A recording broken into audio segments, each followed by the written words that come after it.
perkenalkan, nama saya Pujirawan Bonaparti Pasaribu dengan NIM A1J222-006. Saya di sini akan menjelaskan materi metode perbandingan. Yang pertama ada metode perbandingan.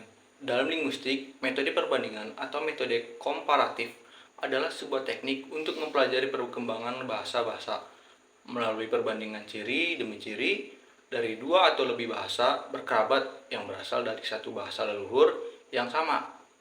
Ciri-ciri ini kemudian dieksploitasikan ke masa lalu untuk memperoleh gambaran mengenai bahasa leluhur tersebut. Perbandingan dapat dikontraskan dengan metode rekonstruksi internal yang berusaha mencari tahu mengenai perkembangan internal dari sebuah bahasa melalui analisis ciri-ciri yang terdapat dalam bahasa tersebut. Kedua, ada hukum bunyi. Hukum bunyi adalah prinsip atau aturan dalam linguistik historis yang menggambarkan pola perubahan bunyi dalam sebuah bahasa dari waktu ke waktu. Hal ini membantu menjelaskan bagaimana bunyi-bunyi tertentu berubah secara sistematis dalam suatu bahasa atau kelompok bahasa terkait dalam linguistik historis. Dalam linguistik historis, hukum bunyi biasanya didasari pada pengamatan empiris terhadap data bahasa yang terdokumentasi sepanjang sejarah. Aturan-aturan ini membantu para ahli bahasa dalam merekonstruksi bentuk-bentuk bunyi proto bahasa seperti bahasa Induk dan memahami bagaimana bahasa-bahasa modern berevolusi dari bentuk-bentuk proto tersebut. Dalam linguistik historis komparatif, materi hukum bunyi meliputi prinsip-prinsip atau aturan yang mengaturi bagaimana bunyi-bunyi dalam sebuah bahasa berubah dari waktu ke waktu.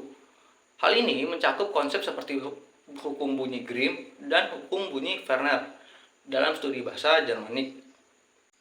1. Hukum bunyi Grimm merupakan prinsip yang menggambarkan perubahan bunyi konsonan dalam bentuk Jermanik dari bahasa Proto-Indo-Eropa. Contohnya adalah perubahan bunyi tertentu menjadi bunyi frikatif di bawah pengaruh faktor-faktor tertentu. Yang kedua, hukum bunyi Werner. Hukum bunyi Werner menggambarkan bunyi kondisi spesifik di mana konsonan-konsonan dalam bentuk Jermanik berubah sesuai dengan posisi stres dalam kata, terutama terkait dengan perubahan bunyi dari bunyi vela ke bunyi bersuara ketika tidak terbetak dalam posisi awal kata. Selanjutnya, materi hukum bunyi ini merupakan landasan dalam linguistik historis komparatif untuk memahami bagaimana bunyi-bunyi dalam sebuah bahasa berkembang dari bahasa-bahasa pendahulunya. Yang ketiga, ada korespondensi bunyi. Korespondensi bunyi adalah hubungan sistematis antara bunyi-bunyi dalam dua atau lebih bahasa yang sama atau terkait secara historis. Konsep ini sering digunakan dalam bentuk linguistik historis untuk memahami hubungan antara bunyi-bunyi dalam bahasa-bahasa tersebut. Korespondensi bunyi membantu para ahli bahasa dalam merekonstruksi bunyi-bunyi proto, yaitu bunyi-bunyi hipotesis yang merupakan leluhur bersama dari bahasa-bahasa yang dibandingkan. Dengan menganalisis korespondensi bunyi, para ahli bahasa dapat menentukan pola reguler perubahan bunyi dari bahasa proto ke bahasa-bahasa modern yang berasal darinya. Contoh korespondensi bunyi antara bahasa-bahasa terkait historis adalah sebagai berikut. Bahasa Latin, pater, memiliki korespondensi dengan bahasa Inggris, father, dan bahasa Spanyol, padre. Lalu selanjutnya ada bahasa Latin dari manus, memiliki korespondensi dengan bahasa Inggris, hand, dan bahasa Spanyol, mano.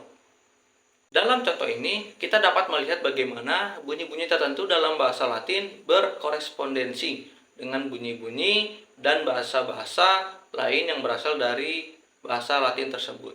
Dalam contoh ini kita dapat melihat bagaimana bunyi-bunyi tertentu dapat bahasa Latin berkorespondensi dengan bunyi-bunyi dalam bahasa-bahasa lain yang berasal dari bahasa Latin tersebut. Dengan menganalisis korespondensi semacam itu, para ahli bahasa dapat merekonstruksi bunyi-bunyi proto yang mendasari bahasa-bahasa tersebut. Dan pembentukan korespondensi fonemis merujuk pada proses di mana suatu sistem bunyi dalam bahasa-bahasa yang berhubungan secara historis dipetakan satu sama lain, memperlihatkan korespondensi atau kesesuaian antara fonem-fonem dalam bahasa-bahasa tersebut. Hal ini adalah konsep penting dalam linguistik historis, karena membantu dalam merekonstruksi bunyi-bunyi proto, yaitu bunyi-bunyi hipotesis yang merupakan leluhur bersama dari bahasa-bahasa yang dibandingkan. Untuk memahami pembentukan korespondensi fonemis, berikut adalah langkah-langkahnya. Yang pertama, identifikasi fonem-fonem.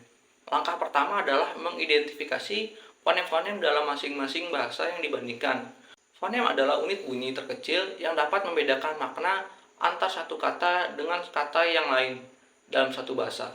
Misalnya, dalam bahasa Inggris, fonem P dan B adalah fonem yang berbeda karena mereka dapat membedakan antara cat, pat, dan bat. Yang kedua ada pemetaan korespondensi. Setelah fonem-fonem telah diidentifikasi, langkah berikutnya adalah mencari hubungan korespondensi antara fonem-fonem dalam bahasa-bahasa yang dibandingkan.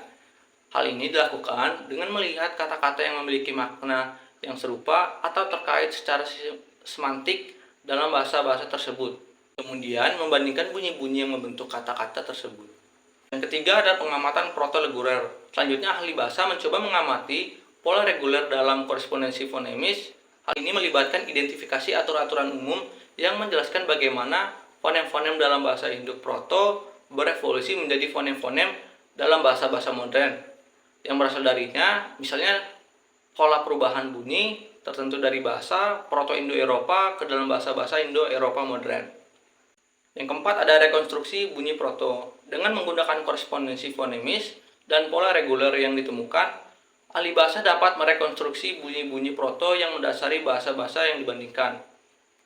Hal ini juga membantu dalam pemahaman tentang evolusi bahasa-bahasa tersebut dari bahasa proto yang sama. Sekian paparan materi saya ucapkan terima kasih.